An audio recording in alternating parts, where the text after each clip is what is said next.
نہ کرو، بے شک اللہ تعالیٰ منافقین اور کافرین کو جہنم میں جمع کریں گے۔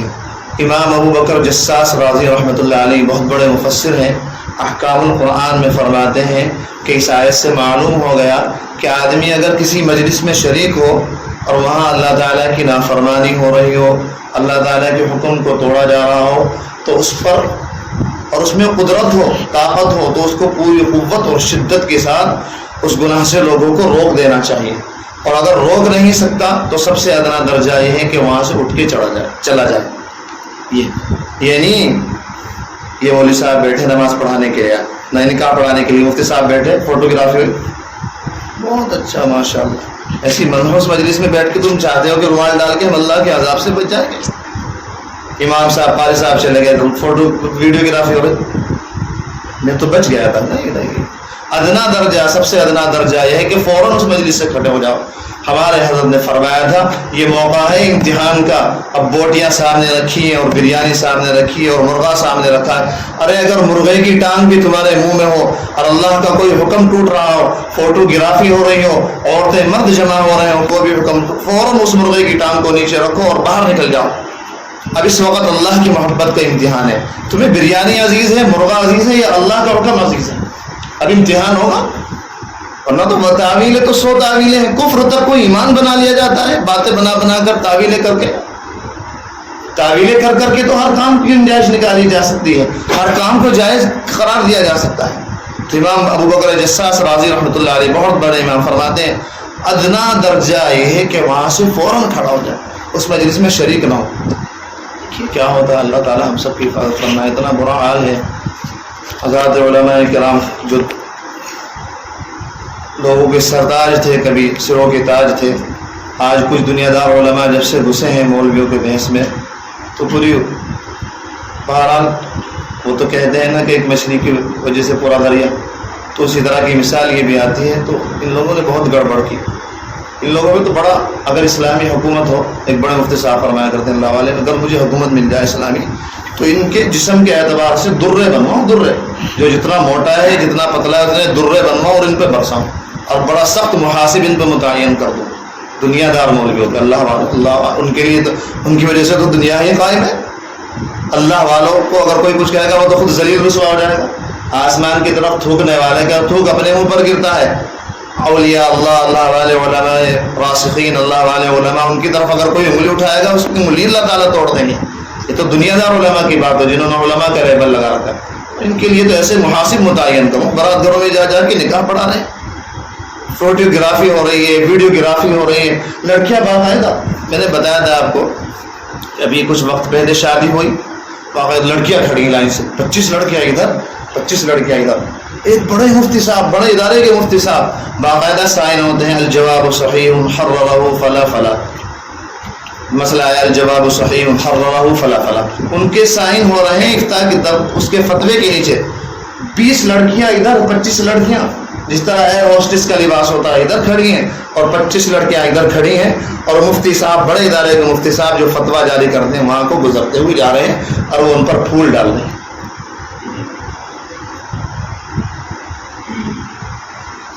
ہر کسی کو دیکھ کے نا بس مولویوں سے بدظن ہو جایا کرو کہ مولوی ایسے، ہر دھاڑی والوں کو دیکھ کر، دھاڑی والا وہاں کھڑا تھا جی چومین کھا رہا تھا کھڑا ہو کے، ارے لازمی تھوڑی وہ مولوی ہو مفتی ہو، وہ پیٹ بھر کے جاہل، ایسے ایسے جاہل پڑے ہیں ہم نے دیکھے ہیں، مشرع ہیں، متشرع ہیں، اتنی ننگی گالیاں دیتے ہیں، جب غصے میں آتے ہیں سڑی سڑی گالیاں۔ اب ایک صاحب کو راستے میں گزر رہے تھے، دیکھا دھاڑی والے کھا رہے ہیں، اب سب کی طرف سے بدظنی، کیا پتا کون ہے وہ، ان کے اندر کا معاملہ کیا ہے، ایسے ایسے لوگ متشرع سود کا کام کر رہے ہیں، ہمارے خود علم میں ہے۔ فلا تقعدوا ان اللہ جامع المنافقین والکافرین فی جہنم جميعا۔ تو آج کل بھائی شادیوں کا مسئلہ بہت، اس نے بہت اللہ تعالیٰ، اس کی وجہ سے بہت اللہ تعالیٰ کی نافرمانیاں ہو رہی ہیں، ہم سب کی ذمہ داری ہے۔ ہمارے حضرت نے فرمایا تھا، خانقاہ میں ہزاروں لوگ موجود تھے، فرمایا تھا تم یہاں اللہ کے لیے آتے ہو، اللہ کے رسول کو راضی کرنے کے لیے آتے ہو، لہذا ٹوپیاں رکھنے والوں، دھاڑیاں رکھنے والوں، صوفیوں، اللہ کے لیے شادیوں میں بہت کم خرچ کرو، اپنے شادیوں کو سادگی پر لاؤ، بالکل کم خرچ کرو۔ فرمایا میرے شیخ حضرت والا شاہ صاحب رحمۃ اللہ علیہ کے یہاں، بھائی کے یہاں شادی تھی، تو بھائی نے بڑی بارات بلائی، بڑے لمبے چوڑے پروگرام کیے. حضرت نے منع کر دیا کہ میں شریک نہیں ہوں گا. سگے بھائی کے یہاں، اور یہاں بریانیوں کی بوٹیاں ابھی تک برادری کی نہیں چھوٹتی. سگے بھائی کے یہاں فرمایا، ماں والدہ محترمہ رونے لگی کہ بھائی کیوں نہیں جاتے، لوگ کیا کہیں گے. فرمایا اللہ نے مجھے عالم بنایا ہے، مجھے ایک ذمہ داری ہے دی ہے، ممبر پہ بیٹھ کے میں منع کرتا ہوں. جب میں منع کرتا ہوں تو اس کام میں کیسے شریک ہو جاؤں. یہ ہوتے ہیں عالم، یہ ہوتے ہیں اللہ والے. اللہ والے وہ نہیں ہوتے کہ فوٹو کھینچتا تو رومال آگے کر لیا اور برات گھروں میں جا کے اللہ کے احکام کو توڑ کے پامال کر کے مسجدوں سے نکلوا کر برات گھروں میں نکاح کروا رہے ہیں. یہ سارے دنیا دار لوگوں نے بالکل بیڑا غرق کر رکھا ہے. ان کو تاکید کرنی چاہیے کہ مسجد میں آؤ یا نکاح پڑھاؤ. اور جو لوگ ڈی جے بجواتے ہیں، بدفعلیاں حرام خوریاں کرتے ہیں، ان کے نکاح کو بالکل بند کر دیا جائے کہ ہم بالکل نکاح نہیں پڑھائیں گے. رات کو ڈی جے بجا، صبح کو مولوی صاحب وہاں بارات گھر میں جا کے نکاح پڑھانے جا رہے ہیں. یہ لوگ اگر اللہ کے وعدوں پر وَمَن يَتَوَكَّلْ عَلَى اللَّهِ، اللہ کے وعدوں پر یقین کر کے اللہ کی طرف سے رزق ملتا ہے، میدان عمل میں آئیں اور ایسے لوگوں کا بالکل بائیکاٹ کر دیں. تو ہم دیکھتے ہیں کس طرح لوگ سادگی پہ نہیں آتے. فرمایا سادگی پہ آؤ. حدیث شریف میں اللہ کے نبی نے فرمایا ان اعظم النکاح برکۃ ایسروا مؤونۃ، سب سے برکت والا نکاح، سب سے اعلیٰ نکاح وہ ہے جس میں سب سے زیادہ کم خرچ ہو. اللہ کے نبی فرما رہے ہیں کہ سب سے برکت والا اعلیٰ درجے کا نکاح وہ ہے جس میں سب سے کم خرچ ہو. اور ہمارے یہاں سب سے اعلیٰ درجے کا نکاح، سب سے بہترین نکاح وہ ہے 2.5 لاکھ روپے کا کم سے کم بارات گھر ہو، خوب شامیانے لگے ہوئے ہوں، اور کم سے کم 15-20 کم سے کم 15-20 قسم کے کھانے ہوں، اور عورتوں کی مخلوط محفل ہو، عورت مرد آپس میں ہوں، اور کھڑے ہو کے ڈنگروں کی طرح کھلایا جا رہا ہو. حضرت مفتی شفیع صاحب شیخ الاسلام حضرت مفتی تقی عثمانی صاحب کے والد محترم رحمۃ اللہ علیہ ایک جگہ دعوت میں گئے تو وہاں کا صدر، حکومت کا صدر بھی موجود تھا، صدر مملکت. اب کھڑے ہو کے وہاں کھانا کھلایا جا رہا تھا. حضرت نے ایک طرف، حضرت اس مجلس سے ہٹے کھانا لیا، ایک طرف چلے گئے بالکل کونے میں بیٹھ کے کھایا. صدر مملکت آئے، سمجھتے ہیں نا آپ صدر، یہاں کے راشٹرپتی، وہ اس کا وہ درجہ، آئے اور کہا دعا سلام کی، حضرت سے فرما دعا کے لیے گا. حضرت نے فرمایا کھانا کھا لیا؟ فرمایا دیکھیے ان کو بھی احساس ہوتا ہے. کہنے لگے حضرت ہم نے کھایا کہاں ہے، ہم نے تو چرا ہے، کھایا آپ نے. کیسے لوگ کھڑے ہو کے کھانے کا انتظام کر رہے ہیں. ایک آج جگہ ہم بھی پھنس جاتے ہیں، بعض جگہ یعنی جب گھر میں ہوتا پروگرام اور معلوم نہ ہو کہ کھڑے ہو کے پروگرام ہے تو ایک دفعہ 1-2 جگہ پھنسے، لیکن الحمدللہ اس مجلس سے نکلے، نیچے اترے یا دوسری جگہ گئے، وہاں بیٹھ گئے. صاحب تقریب والے نے کھانا لا کے دے دیا. اصل تو ارادہ یہ تھا کہ نکل جائیں، لیکن نکلنے کا موقع نہیں ملا، غنی ہم نیچے بیٹھے تو اللہ تعالیٰ نے وہیں کھانا پہنچا دیا. تو چاہیے کتنی شرم آتی ہے، اللہ کی قسم کتنی شرم آتی ہے. بڑی بڑی دھاڑیاں کھڑے ہو کر کھانا کھا رہے، کیا ڈنگر پن ہے، کیا جانور پن ہے. شرافت مر گئی، غیرت مر گئی. اگر شریعت پہ عمل کرنے کا ارادہ نہیں، کم سے کم عقل سے تو سوچ لو یہ کوئی کھانے کا طریقہ ہے کیا، کھلانے کا طریقہ ہے. صدر مملکت نے کہا حضرت ہم نے کھایا کہاں ہے، کھایا آپ نے، ہم نے تو چرا ہے. بھینس کو کھڑا کر دیا جائے، آگے گھاس ڈال دیا جائے، وہ چرتی رہتی ہے. اتنا برا حال ہمارا ہو گیا. اس پر بہت قابو ہمارے نے فرمایا تھا، خاص طور سے مالداروں تم پر فرض ہے کہ اللہ کے لیے شادیاں کرو، ورنہ قیامت کے دن اللہ تعالیٰ تمہیں پکڑیں گے. سب پر فرض ہے، امیروں پر بھی، غریبوں پر بھی، خاص طور سے امیروں پر. اللہ نے اگر زیادہ مال دولت دی ہے تو اپنی بیٹی کو دے دو نا. کیوں برادری والے کو خام خواہ کھلاتے ہو؟ ناک نہیں کٹے گی، ناک اللہ کے ہاتھ میں ہے، عزت اللہ کے ہاتھ میں ہے. اگر اللہ نے زیادہ روپیہ دیا ہے، پیسہ دیا ہے، مسجد میں دے دو، مدرسے میں دے دو. اگر یہاں دینے کی ہمت نہیں، بیٹی کو ہدیہ دے دو، داماد کو ہدیہ دے دو. برادری والوں کو بالکل نہ کھلاؤ. صرف اپنے چند مخصوص لوگ ہوں، خاندان کے لوگ ہوں، کچھ لوگ ہوں، ان کو سادگی سے آدمی کھلا دے، بس چھٹی. اسی طرح ولیمہ کا فرمایا، ولیمہ کا بھی مسئلہ یہی ہے. چند آدمی ولیمہ کر لیں تو کافی ہو جائے گا. اب کون سی کتاب میں لکھا ہوگا کہ 1000 آدمی کو ولیمے میں بلایا جائے، 1000 آدمی کو ولیمے میں بلا دیں. نبی اکرم صلی اللہ علیہ وسلم کا سب سے بڑا ولیمہ جو ہوا تھا اس میں صرف ایک بکری تھی، ایک بکری. ورنہ عام طور پہ جتنے ولیمے وہی ہو گیا، بھائی تم اپنے گھر سے لے کے آؤ، تم اپنے گھر سے لے کے آؤ. ایک دفعہ آٹا اور کھجور کو ملا کے مالدہ بنا دیا، چلو جی ولیمہ ہو گیا. سب سے بڑا ولیمہ حدیث شریف میں مذکور ہوا ایک بکری. اس وقت ضرورت ہے سادگی پر آنے کی. اور جو لوگ انشاءاللہ اس کی ابتدا کریں گے، خاص طور سے عمرا میں سے اللہ نے جن کو مال دولت دی ہے، انشاءاللہ ان کے لیے صدقہ جاریہ ہوگا۔ جب غریب لوگ ان کو دیکھیں گے کہ امیر لوگ ایسا سادگی سے کر سکتے ہیں، ایک تو اللہ خوش ہوگا، اللہ کے رسول خوش ہوں گے، پھر آگے صدقہ جاریہ غریب دیکھیں گے بھائی ہم بھی دو۔ ہمارے نے فرمایا تھا غریبوں کی بیٹیاں گھر میں بیٹھی ہوئی ہیں، اتنے بڑے بڑے پروگرام کیے جا رہے ہیں، غریبوں کی ہمتیں ٹوٹ گئی۔ حضرت نے فرمایا، میرے شیخ شاہبہ الحق صاحب نے فرمایا، حیدرآباد میں ایک لڑکی کا رشتہ آتا چلا جاتا، غریب تھی، والدہ نے ایک دن کہہ دیا تو کیسی منحوس ہے، تیرا کوئی رشتہ آتا ہی نہیں۔ حضرت رونے لگے، فرمایا اسی رات کو خودکشی کر لی اس نے، کیا تمہاری گردنیں نہیں نپے گی؟ پھر فرمایا، مالداروں اور دنیا داروں، کیا اللہ تمہیں پکڑے گا نہیں؟ تم نے نکاح ہے ایک ایسی عبادت کو، عبادت میں پیسے لگتے ہیں کیا؟ نماز عبادت ہے، آپ پیسے دیتے ہیں یہاں مسجد میں آگے کہ 100 روپے دینے ہیں تو نماز پڑھو، 100 روپے دینے ہیں تو تفسیر میں بیٹھو، تو نکاح بھی تو عبادت ہے، اس کو کیوں سادہ نہیں بنایا جاتا؟ حضرت فرمانے لگے، میں بھی رونے لگا، حضرت والا بھی رونے لگے کہ اسی رات اس لڑکی نے خودکشی کر لی۔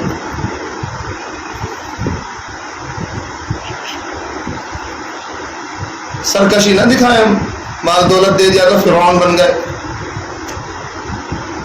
کئی لاکھ روپے کے بعد گھر ہو رہے ہیں، کئی ہزار روپے، 50,000 1 لاکھ روپے اس پر باقاعدہ فنیشنگ پہ خرچ ہو رہے ہیں، اللہ کو منہ دکھانا ہے۔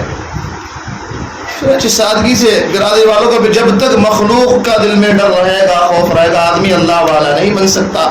سن لیجئے کان کھول کے، اور میں بھی سنتا ہوں اپنی بات، جس آدمی کو اللہ والا بننا چاہتا ہے، جو آدمی اللہ کے قریب ہونا چاہتا ہے، اس کو مخلوق کا خوف اپنے دل سے نکالنا پڑے گا، ہر کام اللہ کے لیے کرنا پڑے گا۔ برادری ناراض ہو، خاندان ناراض ہو، ہمارے حضرت نے جوش میں آگے فرمایا تھا، ایسے خاندان سے بے خاندان ہو جانا بہتر ہے جو ہمیں اللہ سے کاٹ رہا ہے۔ فرمایا چھوڑ دو تو چند کیا ہوگا، زیادہ سے زیادہ چند کھڑے ہو کے موتنے والے تم سے کھڑے ہوں گے، جو کھڑے ہو کے پیشاب کرتے ہیں، جنہیں پیشاب کرنے کی تمیز نہیں، پیشاب کیا اور اسی طرح چلے گئے، زیادہ سے زیادہ وہ کٹ جائیں گے۔ دیکھیے حضرت عبد الرحمن ابن عوف بڑے مالدار صحابہ میں، حضرت عثمان غنی اور عثمان ابن عفان، اللہ کے نبی کے داماد، جن کی نکاح میں 2 بیٹیاں تھیں، عبد الرحمن ابن عوف، یہ 2 صحابہ بہت مالدار، اعلیٰ درجے کے مالدار، بڑا تجارت کا کام چلتا تھا۔ عبد الرحمن ابن عوف کا نکاح ہوا، نبی اکرم صلی اللہ علیہ وسلم کو خبر تک نہیں کی، صبح کو حاضر خدمت ہوئے، آپ صلی اللہ علیہ وسلم نے خوشبو کا نشان دیکھا، وہ خاص طور اس زمانے میں کوئی خاص خوشبو ہوتی تھی جو نکاح کے موقع پر لگائی جاتی تھی۔ اب دیکھا پیلا رنگ، فرمایا عبد الرحمن یہ کیا ہے؟ فرمایا انی تزوجت امرأۃ من الانصار، میں نے انصار کی ایک عورت سے نکاح کر لیا۔ بتائیے چھوٹی سی مدینے کی بستی، سید الاولین والآخرین، جن کے لیے دنیا بنی، آسمان زمین بنے، ان تک کوئی اطلاع نہیں کی، اور آپ نے کوئی ناراضگی کا اظہار نہیں کیا۔ فرمایا بہت اچھا کیا۔ لہٰذا اگر کوئی آج ناراض ہو کہ مجھے دعوت میں کیوں نہیں بلایا، نکاح میں کیوں نہیں بلایا، ولیمے پہ کیوں نہیں بلایا، اتنے کم آدمیوں کو کیوں رکھا، تو ان سے کہو تم اللہ کے نبی سے بڑے ہوئے نہیں ہو۔ حضرت عبد الرحمن ابن عوف نے تذکرہ کیا تھا، اللہ کے نبی ناراض بالکل نہیں ہوئے، اور تم خامخواہ ناراض ہو۔ کیا حضرت علی رحمۃ اللہ علیہ بڑے دکھ کے ساتھ فرماتے تھے، شاید ہندوستان بھر میں کہیں بھی سنت کے مطابق شادیاں نہیں ہوتی۔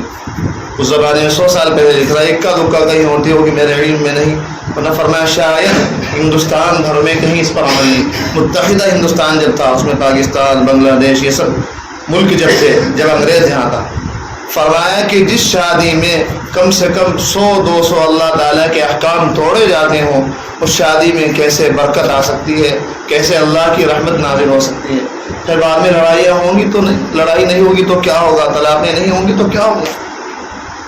200 احکام کم سے کم جس میں حضرت نے گنوایا کہ فلا فلا فلا فلا فلا فلا فلا، یہ توڑے جاتے ہوں تو پھر کہاں اللہ تعالیٰ کی رحمت برکت۔ بارات گھروں کا مسئلہ اسی طرح ہے۔ اب لوگ یہ اعتراض ذہن میں رہتا ہے جی بارات گھر میں نہیں کریں تو کہاں کریں، بارات ہی آج سب سے بڑا مسئلہ یہ پیش آتا ہے۔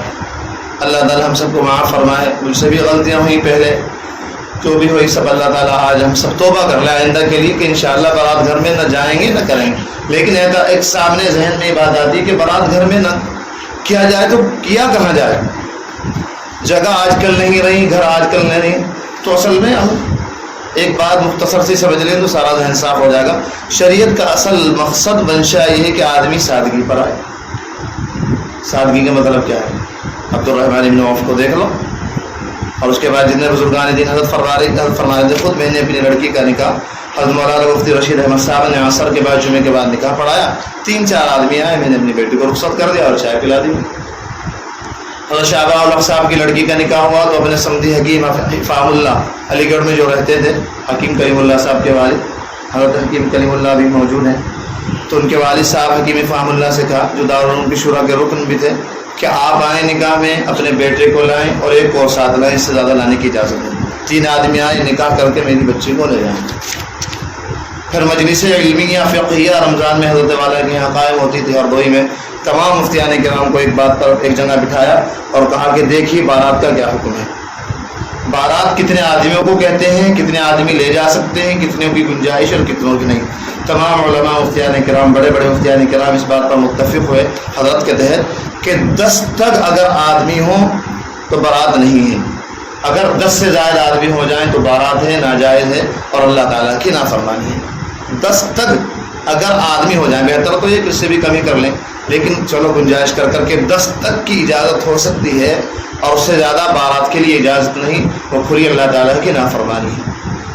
اور فرمایا بارات اس لیے شروع ہوئی تھی, حضرت حکیم الامت خود اصلاح الرسول میں فرماتے ہیں, جہاں رسموں کی اصلاح فرماتے ہیں بارات اس لیے شروع ہوئی تھی کہ پہلے زمانے میں جب جہیز بھیز دیتے تھے, اب بھی دیتے ہیں, تو پہلے زمانے میں سواریاں کم تھیں, یہ تھا بیل گاڑی تھی, اس طرح کی تھی, راستے ویران تھے, سنسان راستے تھے, ایک شہر سے دوسرے شہر میں نکاح کے لیے گئے, تو زیادہ آدمیوں کو اس لیے لیتے تھے تاکہ جب واپس آئیں کچھ سامان ساتھ ہو, دلہا دلہن ہو, تو ڈاکو واکو حملہ نہ کرے. اس وقت راستے بالکل غیر محفوظ تھے, ڈاکو حملہ کر دیتے, چور اچکے پریشان کرتے تھے, تو اس لیے ہر گھر سے ایک افراد لیا جاتا تھا, ایک گھر سے اس کے لے لو, ایک گھر سے اس کے, تاکہ آنے جانے میں آسانی ہو. تو آج کل بالکل راستے معمول ہیں, سواریاں اعلیٰ درجے کی ہیں, کوئی پریشانی نہیں, یہ بالکل ہندوانہ رسم ہے, اس کو بالکل ختم کرنا چاہیے. اور انشاءاللہ جو اس میں شریک ہوگا, ہمارے ساتھ شریک ہو, اپنے طور پہ شریک ہو, اپنے طور پہ اصلاح کی کوشش کرے, انشاءاللہ قیامت کے دن اللہ کے سامنے, اللہ کے رسول کے سامنے سرخرو ہوگا, اور نبی اکرم صلی اللہ علیہ وسلم کے ہاتھوں سے حوض کوثر اس کو نصیب ہوگا. کوئی معمولی بات نہیں. حضرت خود اصلاح الرسول میں بہشتی زیور میں پرسوں پڑھ رہا تھا, فرماتے ہیں اس دور کا ولی ہے وہ آدمی, اللہ کا مقبول ہے وہ آدمی جو ایسی تقریبوں سے بچے, ناجائز رسموں کو روکنے کی کوشش کرے, ایسی شادی بیاہوں میں بالکل شرکت نہ کرے. وہ اللہ کا ولی مقبول بندہ ہے, حضرت کے الفاظ ہیں. تو ہمیں ضرورت ہے ان چیزوں کو ہم سادگی پر لائیں. حضرت باقاعدہ فرمایا تھا آج مسجد اشرف میں عہد کرو, سب ہزاروں لوگ بیٹھے ہوئے تھے, حضرت روتے ہوئے فرمایا اللہ کے لیے عہد کرو, اختر بھی عہد کرتا ہے, آج کے بعد بارات گھر نہیں ہوں گے, لڑکے والے کھانا نہیں کھلائیں گے, ولیمہ سادہ طریقے سے ہوگا, بالکل کوئی خرچ نہیں ہوگا, تم بھی عہد کرو, یہاں بیٹھ کر میں بھی عہد کرتا ہوں. ہزاروں آدمی سے عہد کرایا, اور ہزاروں آدمی اس پر عمل ہیں, عمل کر رہے ہیں. حضرت شیخ الاسلام مفتی تقی عثمانی صاحب فرماتے ہیں کہ حضرت والا کے صحبت کی وجہ سے ایسے اثرات دیکھے گئے, دنیا دار گھرانے بالکل باقاعدہ ایسے اللہ والے بن گئے, بالکل رسم و رواج سے توبہ, سینکڑوں ہزاروں خاندانوں نے توبہ کر لی. تو کہنے والے تو ہوں کوئی اخلاص کے ساتھ, للہیت کے ساتھ, امت کا درد رکھنے والے, کوڑم رکھنے والے, تو امت تیار ہے. اب جب خود مقتدی حضرات منبر پہ بیٹھنے والے, کرسی پر بیٹھنے والے بارات گھروں میں جائیں گے اور بارات گھروں میں کریں گے, اور 2-2 ہزار آدمیوں کو ولیمے میں بلائیں گے, تو کس منہ سے وہ کہہ دیں گے کہ ناجائز امر ہے, اسے سادگی پر لانا چاہیے؟ کس منہ سے کہہ دیں گے وہ؟ تو یہ ہمیں تو شریعت پہ چلنا ہے اصل. ہم نہ کسی مولوی کو دیکھیں, نہ کسی مفتی صاحب کو دیکھیں, نہ وقت کے شیخ الحدیث کو دیکھیں تو سب سے بڑے اللہ اور اس کے بعد نبی اکرم صلی اللہ علیہ وسلم, ان کو دیکھیں. شریعت کا حکم کیا ہے؟ اب جن مفتی صاحب سے مسئلہ پوچھا جائے, ہمارے یہاں حضرت کے یہاں تو شرط بھی عجیب تھی کہ مفتی ہو متقی اللہ والا, اس سے مسئلہ پوچھو, ورنہ آپ مفتی سے پوچھو بھی نا, ورنہ وہ گنجائش کروا کے تمہیں سائڈ کا پہنچا دے گا جہنم کے قریب. ہاں گنجائش ہے, ہاں کچھ نہیں, ہاں کر سکتے ہیں, نہ ایسے جو عام بالکل اللہ والے مفتی ہوں, اللہ کا خوف ڈر ہو, ان سے مسئلہ پوچھو, وہ انشاءاللہ آپ کو صحیح بات بتائیں گے, آپ کو جنت سے قریب کریں گے, جہنم سے دور کریں گے. اور اگر عام لوگوں سے پوچھا تو جہنم سے قریب کریں گے, جنت سے دور کر دیں گے. تو اس بارے میں اللہ کے لیے ہم سب غور و فکر کریں, کم سے کم جو لوگ یہاں آتے ہیں اس بارے میں سوچیں. ایک تو خود نہ شریک ہوں. اسی مجلس میں ایک صاحب موجود ہیں, اللہ اکبر, ایک بہت مطلب اصل تو اللہ تعالیٰ کی طرف سے ان کو اس پہ کوئی فخر اور غرور نہ کرنا چاہیے, اللہ تعالیٰ کی طرف سے نعمت ملی, ان کا خود کا ولیمہ اور ولیمے میں شریک نہیں. آپ کو کوئی مثال مل سکتی ہے؟ موجودہ دور کی 1.5 سال پہلے تقریباً خود کا ولیمہ ہے، ولیمے میں خود نہیں گئے، بعد ماں باپ کی دنیا دار تھے، دوسرے بھائی کی بھی شادی تھی، وہ مانے نہیں کہ نہیں بارات گھر میں کریں گے، خود کا ولیمہ خود ولیمے میں نہیں گئے، نہ انڈیا گئی۔ اس سے بڑی مثال آپ کیا چاہتے ہیں؟ اور میں کیا چاہتا ہوں، کیا ہمارے لیے حجت تام نہیں ہوگی کہ جس کا ولیمہ ہے خود بارات گھر میں نہیں جا رہا، اور میں بریانی بوٹیوں اور نہاریوں کے چکر میں، قورمے کے چکر میں، گاجروں کے حلوے کے چکر میں وہاں بھاگا جا رہا ہوں؟ اسی دور کی مثال، زندہ مثال موجود ہے اس مجلس میں۔ اللہ تعالیٰ جس پہ اپنا فضل احسان فرمائے۔ لیکن ان سب باتوں پر عمل انشاءاللہ آسان ہو جائے گا۔ اللہ کی محبت پیدا کر لیجئے، ذرا تھوڑا سا وقت نکالیے۔ میں نے پہلے بھی کہا تھا، شروع میں 10 منٹ ہی نکال لیجئے روزانہ، مغرب بعد رات کو سوتے ہوئے اللہ کے بارے میں، اللہ کے احکام کے بارے میں سوچیں، موت کے بارے میں سوچیں۔ میں مرنے والا ہوں، پتہ کون میرے ساتھ جائے گا، یہ جن کے وجہ سے میں مر رہا ہوں، دوست احباب سب چھوڑ جائیں گے، مال و دولت تیری قبر میں جانے کو نہیں، عذاب قبر سے تجھ کو چھڑانے کو نہیں، بجز نیک عمل کے کوئی بھی قبر میں تیرا یار نہیں۔ آہ کیا قیامت ہے کہ تو اس سے خبردار نہیں، تجھے ابھی تک خبر ہی نہیں۔ 10-15 منٹ اللہ کے لیے اس سے نکالیں، آسانی ہوگی، ورنہ یہاں آپ کا جذبہ بنے گا، آپ کے حالات بنیں گے، ایک جذبہ پیدا ہوگا، لیکن زیادہ ہی سرد پڑ جائیں گے۔ اس کے لیے روزانہ 10 منٹ سے ابتدا کیجیے، روزانہ رات کو لیٹتے ہوئے سوچیں میری موت آ گئی، میری روح نکل گئی، اب مجھے نہلایا جا رہا ہے، تختے پر لٹا دیا گیا، جس راستے پر میں سینکڑوں مرتبہ جنازے کے ساتھ گیا تھا اور سواریوں پر بیٹھ کے گیا تھا موٹر سائیکل پر، آج اس راستے پر جا نہیں رہا ہوں، مجھے لے جایا جا رہا ہے، کاندھوں پر سوار کر کے مجھے لے جایا جا رہا ہے۔ یہ سب بات اللہ تعالیٰ کے کتنے احسان ہیں، آپ کے کتنے احسان ہیں۔ سوچے کہ اللہ جس وقت میں بد نظری کر رہا تھا، آپ اس وقت اپنی قدرت قاہرہ کے ساتھ موجود تھے، میری نظر پر آپ کی نظر تھی۔ اگر آپ اس وقت فرما دیتے کن اعمیٰ، اندھا ہو جاتا تو میں اندھا ہو جاتا، آپ زمین کو حکم فرما دیتے شق ہو جاتا تو شق ہو جاتی، میں زمین میں گڑ جاتا۔ کب سے اللہ تعالیٰ 20 سال مجھے بالغ ہوئے ہو گئے، کسی کو 15 سال ہو گئے، کسی کو 30 سال ہو گئے، کب سے نافرمانیاں چل رہی، اور ان کا ہی اللہ اکبر کچھ ڈھیل بھائی ڈھیل، شاید 30 سال میں توبہ کی توفیق ہو، 35 سے چلو ڈھیل کیا، اللہ اکبر کتنا حلم ہے، کتنا حلم کی صفت ہے کہ ایک آدمی 20 سال سے مسلسل نافرمانی کر رہا، اس کو کچھ کہہ ہی نہیں رہے۔ اولاد 2 دن نافرمانی کر دے، 3 دن نافرمانی کر دے، کچھ مہینے نافرمانی کر دے، گھر تک سے نکال دیا جاتا ہے، جائیداد سے بے دخل کر دیا جاتا ہے، اور یہاں 20 سال ہو گئے لیکن حلم بردباری، چلو شاید آگے توفیق ہو جائے۔ اللہ تعالیٰ جن کو اس باتوں کی توفیق دے، وہ عمل کرنے کی نیت پر آئیں تو سمجھیں اب اللہ تعالیٰ ان کو اپنا بنا رہے ہیں، جنت کا خوف ہو جائے، جنت کا شوق ہو جائے، جہنم کا خوف ہو جائے، نمازوں کی پابندی ہو جائے، شجوے چہرے کی فکر ہو، لباس کی فکر ہو، جھوٹ کی فکر ہو، تو اب سمجھو کوئی کھینچ رہا ہے، اب خوش ہو جانا چاہیے، اب کوئی کھینچ رہا ہے میری طرف، جذب کر رہا ہے، نہ میں دیوانہ ہوں نہ اصغر مجھ کو ذوق عریانی، کوئی خود ہی کھینچے لے جاتا ہے جیب گریبانی۔ جس دن انشاءاللہ ہم عمل کرتے کرتے اتنے اللہ کے قریب آ جائیں گے کہ اللہ ہمارے دل میں سما جائیں گے، پھر دیکھیے کیا پوری دنیا نگاہوں سے گر جائے گی۔ ہمارے حضرت نے فرمایا تھا کہ پوری دنیا کے بادشاہوں کو جمع کرو اور اللہ کے فضل سے اختر بیان کرے اور ہر زبان میں ترجمہ ہو، تو ہر بادشاہ کو اپنی بادشاہت ذلیل ہوتے ہوئے نظر آئے گی، پاخانے سے بدتر نظر آئے گی۔ یہ ہے اللہ کی محبت۔ اللہ جس کے دل میں آتے ہیں تو سورج چاند کی روشنی اس کے سامنے کیا حیثیت رکھتی ہے۔ اللہ جس کو اپنا بنانا چاہتے ہیں اس کو فکر ہوتی رہتی ہے، میرے پہ یہ ذمہ داری ہے، میرے پہ نماز قضا ہے، زکوٰۃ رہ گئی تھی اب اس کو ادا کرنا ہے۔